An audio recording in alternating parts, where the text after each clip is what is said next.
everyone and welcome to the Carcode YouTube channel. Today I'm at Pye Motors Ford Kendal, who have kindly let me do a review on the new facelifted Ford Focus Mark 4.5. Pye Motors has dealerships in Morecambe, one in Barrow and also here in Kendal. Today this is the ST Line X Vignale and this is the estate model shown here.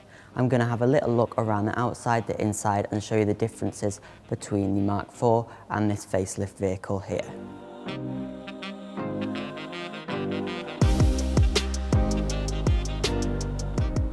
Ford has made picking your wheel choice very easy, as each trim level comes with its own wheel, and that is the wheel that you get essentially. These ones are the 18-inch on the ST Line X and above. Really nice wheel. It's nice that Ford haven't gone overboard with two massive wheels, as they will reduce the ride quality of the car. From other reviews I've heard, this Focus drives really well on the road, isn't too hard and not too soft on the suspension, so it provides a comfortable drive. There's no need for 19, 20-inch wheels on a hatchback really. These 18-inch ones are diamond cut and look bigger than they actually are. The 17s on the Active have got to be my favourites with the diamond cut black, and they've got a very dynamic look to them. This car is finished in Desert Island Blue, which I think is an absolutely stunning colour.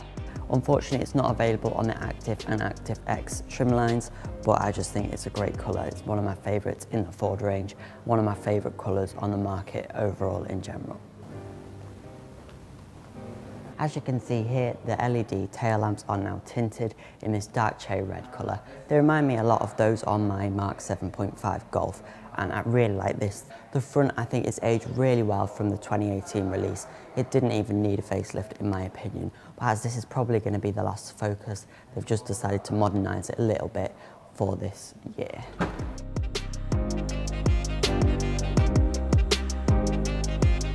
So let's have a little look at the boot space in the Ford Focus. This is the estate model here. That means that it has a huge 608 litre boot. The hatch has a 375 litre boot, which is just 6 litres less than the Volkswagen Golf. So not class leading at all, but it is a practical square shape. One thing that I really like about the Ford Focus, which is situated in the boot, is the fact that you get a spare wheel as standard on all models from titanium and above. The trend model has now been discontinued, so it starts at titanium, which is really well spec'd with LED headlamps, the spare wheel, 16-inch alloy wheels and much more. That starts from just over £27,000, with the estate coming in at just over £28,000 starting price.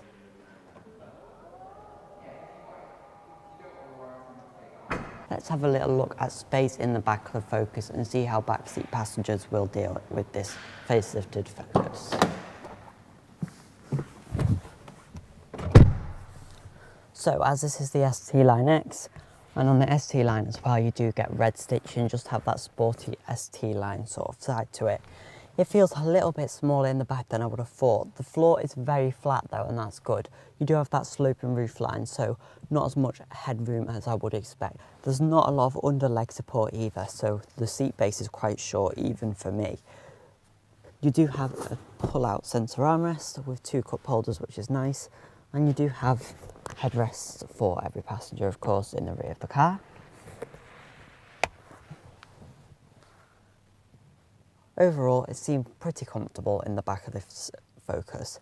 I think the fabric seats on the non-X models are probably a bit more comfortable, which is a bit of a shame because obviously you can't get the B&O sound system on those anymore. This facelift Focus, as great as it is, I'd definitely recommend looking at the pre-facelifted on the used market, as you can get loads of extras on them, so I'd definitely have a look into that, as there's not really major differences between the facelifted one and the pre-facelift. So let's have a look inside the Focus now. The main difference that you'll notice is the huge 13-inch display screen.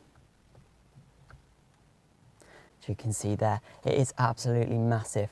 That looks like it could be a distraction, but it's not too bad as it is quite wide rather than tall. It sits about the same height as the previous 8-inch display, so it's not too much of a distraction. Another great feature is the Bang & Olufsen sound system. That is standard on all the X trim lines, so your Titanium X, Active X and ST Line X. Inside, materials are pretty good.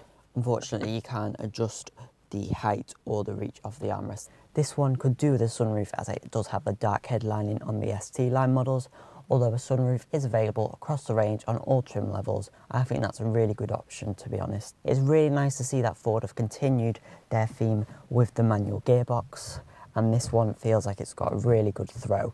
Really nice sporty gear shift knob as well on this one, as it is the ST line. Really good about the Ford gearboxes as well, it's reversed. You have to lift the collar up to go into reverse. Great safety feature, and it's way out of the way, all the way down there like so. I love these cup holders as well. These are great. So you just press that down and they slide along.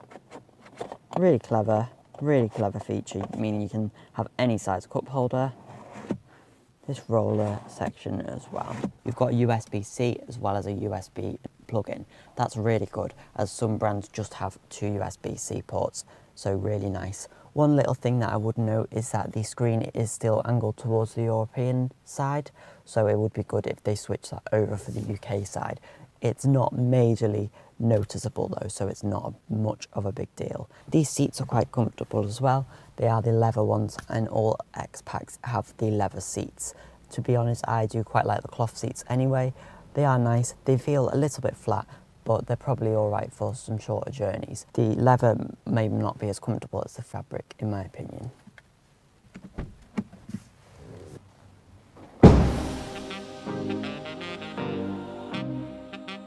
Some of my favourite things on the Focus include the fact that parking sensors are standard on the front and the rear of the vehicle. You can opt for a reverse camera on some models, but it's not really needed when you have them on the front and rear. I also love the fact that a spare wheel is included.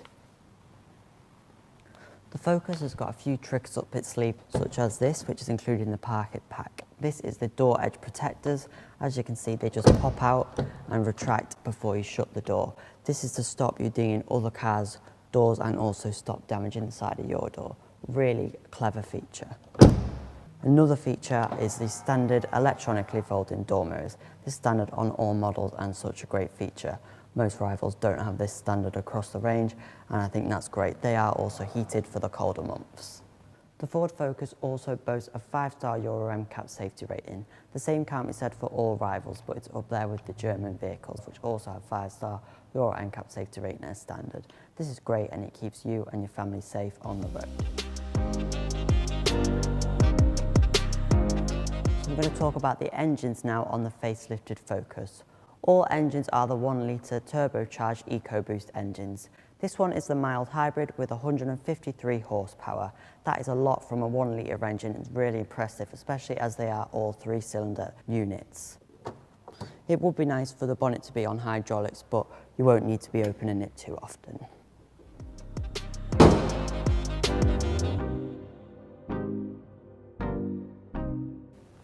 So what do I think of the Ford Focus facelift? Well, I think it was based on the Mark IV Focus anyway, which is a really great car. They've just tweaked it slightly, and if you are in the market for a brand new hatchback, then the Focus could be a great option. It's definitely worth test driving it to see if it fits you. It's a lot more fun to drive than a lot of other rivals, and inside it feels really familiar. The manual gearbox is really nice, and the screen control's very easy to use, much easier than that in the Volkswagen.